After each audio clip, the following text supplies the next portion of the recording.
Hello, everyone. Today I wanted to talk about why you miss your narcissist. Do you miss the abuse? Definitely not. Do you miss the gaslighting? Definitely not. What you miss is what you got in the beginning. What did you get in the beginning? You were noticed.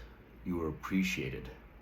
You thought you were loved for being who you truly are.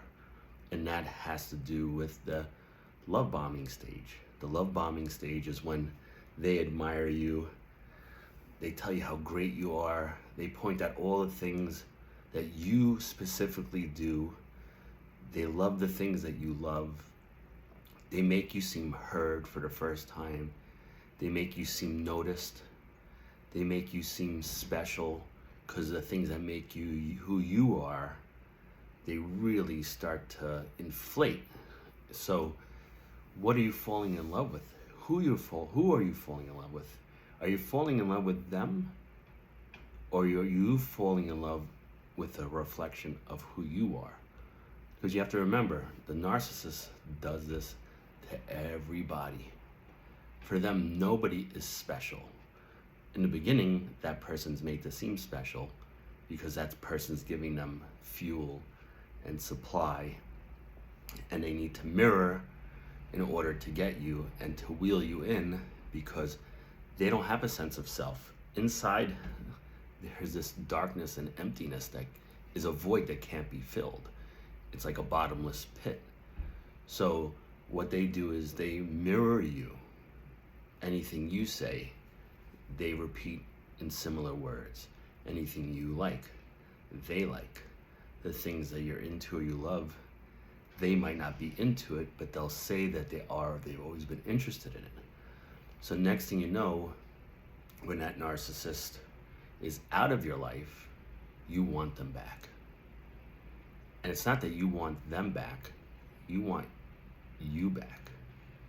Because along that time of being around them, you start to become dependent on how they make you feel, whether it's negative or positive. You miss that person that used to lift you up and put you on their specific and special pedestal, which nobody else has done and nobody else will do, because this is not a normal thing. You'll never meet that perfect person that loves everything about you. Nobody is perfect. It could be something simple like, oh, you have a lot of interest and you go, okay, what do I like? Oh, I like heavy metal. It's like, ooh, I don't like heavy metal. I like country. A narcissist will never say that to you. So everything you say is so amazing to them because it's all a lie. So when they're not in your life and you feel lost and depressed, and it's like you want them back, it's not that you want them back, you want you back. Because within this relationship with the manipulation, you start to lose your sense of self within it. You might have been this strong person, confident person, and next thing you know, they start to do all these things with you that rewire your brain, and you become addicted to it.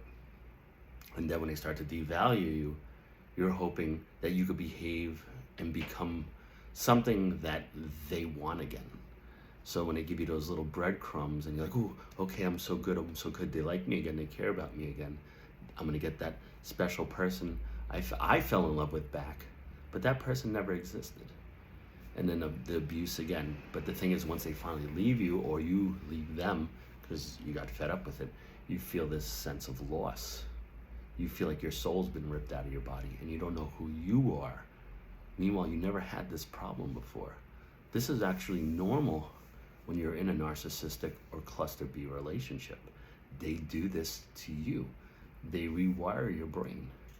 And next thing you know, you feel lost and you don't know who you are and you want that person back. Meanwhile, it's really, you want that mirror back. You want that person to give you a reflection of who you are. And now that mirror is broken. That mirror is gone. And you feel a sense of loss. So the thing is you're missing them because this is normal for any normal person, right?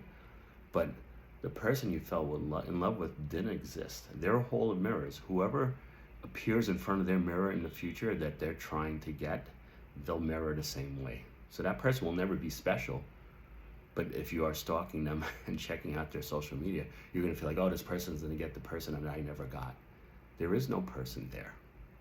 So beating yourself up on that and thinking, oh, that person's going to get the good part of them that I never got, or I did get, but it was only for a limited time, right? A limited edition, for a short period of time. This is what happens through every relationship, because the cycle repeats. It's just the person is changed, and that's you and me, not the narcissist. So, when you start to think of how they made you feel and all these amazing things, you have to go back to that time and period where, prior to meeting them, how you felt about yourself, the things you did in your life, how you enjoyed life. And all those things are available again. You just have to find yourself. That's it. Through the healing process and time, you will find yourself again. But a way to start doing that is to accept who they are, which was a lie, to have no contact with them, to slowly move on, and then from there start doing the things that you used to enjoy. Of course, when you're depressed, you don't care about anything. Somebody could give you your favorite ice cream and you won't even want to eat it. Somebody could say, oh, did you watch The Flash? Did you watch this? Did you watch that? It's like, yeah, I don't really care about watching anymore, because you lost your sense of self. But if you start to do those things that you used to enjoy, and this is the thing you should do, you should write down the things that you love, the things that you used to enjoy, and the things that make you who you are, that you did prior to the narcissist.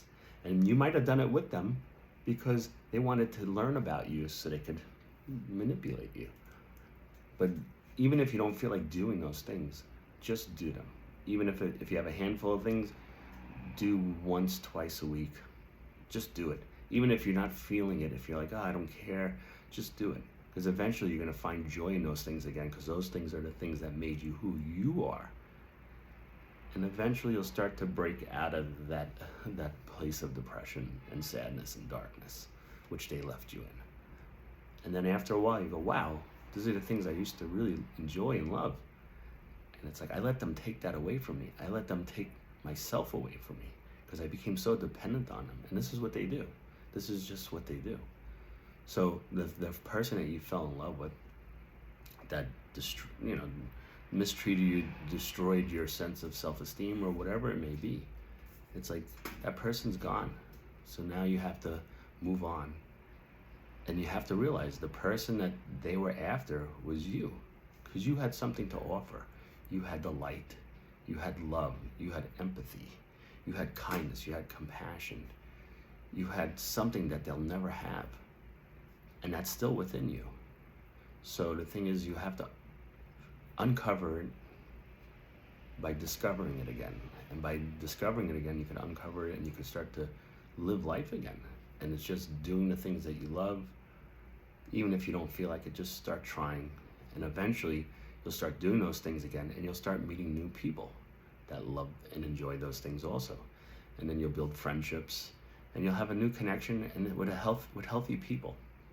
And then after a while, you're like, wow, why did I beat myself up so long? Why did I isolate myself? These are things that people do when they're getting over these types of relationships, because it's not a normal relationship.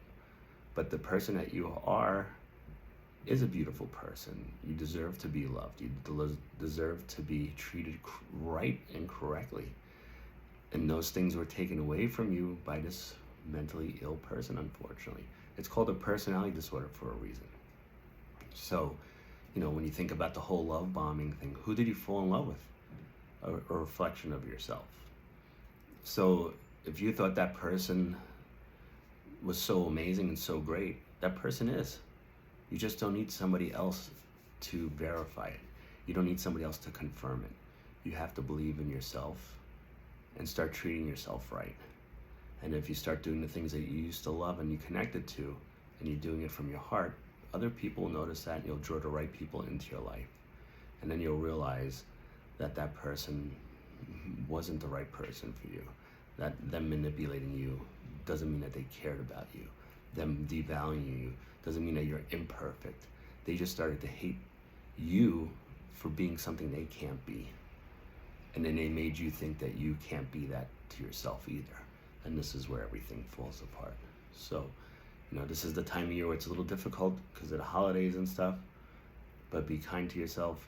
Connect with good people, the people that you could trust and love, and they'd love you back, and they treat you right. Be around those people more. Read uplifting things. Start doing things you used to love.